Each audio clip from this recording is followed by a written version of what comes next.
చాటుగా తెరచాటుగా కసి కాటులో పెదవే ఘాటుగా అలవాటుగా ఒడి పాఠమే చదివే చిరు చిత్రాలతో నడుమే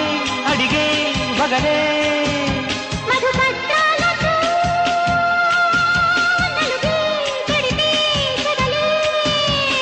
శృంగార గంగా పొంగేటి వేళ రుచులే మరిగే మత్తులో రాజశేఖరా ఆగలేనురా కైకలో స్వరాలనే మీటి చూడరా ఓ సఖీ చెలి తేనె